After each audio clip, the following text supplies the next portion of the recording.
کے نبی ہیں، گلستانوں کے سبزوں کے نبی ہیں، سمندروں کی چورانیوں کے نبی ہیں، دریاؤں کی روانیوں کے نبی ہیں، اور کہنا چاہوں گا باقی فقط نبی ہے، آپ نبیوں کے بھی نبی ہیں، باقی فقط رسول ہیں، آپ رسولوں کے بھی رسول ہیں، باقی فقط پیغمبر ہیں، آپ پیغمبروں کے بھی پیغمبر ہیں، باقیوں کی نبوت محدود ہے، آپ کی نبوت غیر محدود ہے، باقیوں کی فقط نبوت ہے، آپ کی ختم نبوت بھی ہے، باقیوں کی امت ہے، آپ کی خیر الامت ہے، مرسلین کے پاس کتاب اللہ ہے، آپ کے پاس کلام اللہ ہے، انبیاء کا کلمہ امتوں نے پڑھا ہے، مصطفیٰ کا نبوتوں نے پڑھا ہے، انبیاء نے امامت امتوں کی کروائی ہے، خاتم الانبیاء نے امامت نبوتوں کی کروائی ہے، انبیاء کے پاس فقط شفاعت کا احساس ہے، خاتم الانبیاء کے پاس شفاعت کبریٰ و عظمیٰ کا تاج ہے، انبیاء کا معراج امتحان کی صورت میں ہے،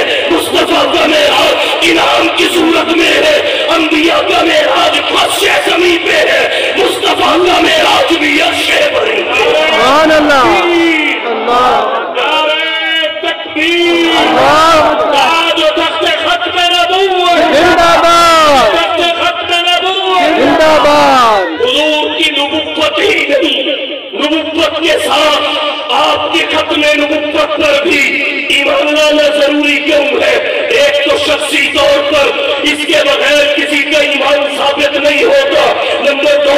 آپ کی نبوت کی عظمت اس بات کا تقاضا کرتی ہے فقط آپ کی نبوت اور رسالت اور افضلیت ہی نہیں، اس کے ساتھ آپ کی ختم نبوت میں ایمان لایا جائے۔ آئیے تیسری وجہ کی جانب پڑھنا چاہوں گا، آپ کی ختم نبوت پر ایمان کیوں ضروری ہے؟ تیسری وجہ یہ ہے آپ کی امت کی عظمت بھی اس بات کا تقاضا کرتی ہے فقط مصطفیٰ کی نبوت اور رسالت اور افضلیت پر ایمان سے بات نہیں بنے گی، ختم نبوت پر ایمان ضروری ہے۔ آپ کی امت کی بھی بہت ساری عظمتیں ہیں، آخری ہونا بھی اس امت کی عظمت ہے۔ امینہ کے لال کہتے ہیں انا آخر الانبیاء وانتم آخر الامم، میں انبیاء میں آخری ہوں، انبیاء میں آخری ہونا مصطفیٰ کی عظمت ہے، امتوں میں آخری ہونا آپ کی امت کی عظمت ہے، اور یہ متعدد وجوہ سے عظمت ہے۔ ایک تو آخری ہونے کی وجہ سے اس امت کے عیوب تمام امتوں پہ پوشیدہ رہیں گے،